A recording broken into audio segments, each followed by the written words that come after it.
In this video, I'll be going over how you can use the two gates that I previously discussed, the Hadamard and CNOT gate, in order to produce an entangled quantum state. As a quick refresher, the CNOT gate has a control bit and a target bit, where if the control is on, it will flip the target bit, but if the control is off, it will act as the identity and not change the state. Meanwhile, the Hadamard gate acting on a 0 qubit acts as described here.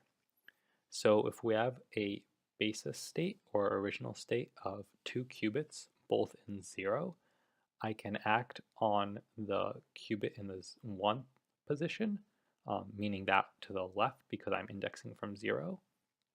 And then it will sort of yield this final state here after I tensor product the states together. Then if I were to act with a CNOT gate where the control bit is 1 and the target bit is 0, what it's going to do is it will act on the identity on the 0, 0 state. Meanwhile, on the 1, 0 state, we'll flip the 0 to a 1 because the qubit in the 1's place is a 1, so the control is on.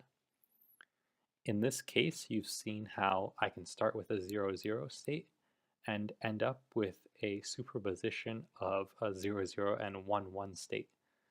You'll note that this is an entangled state because if I measure 0 for one qubit, I'm guaranteed to measure 0 for the other. And if I measure 1 for one of the qubits, I'm guaranteed to measure 1 for the other.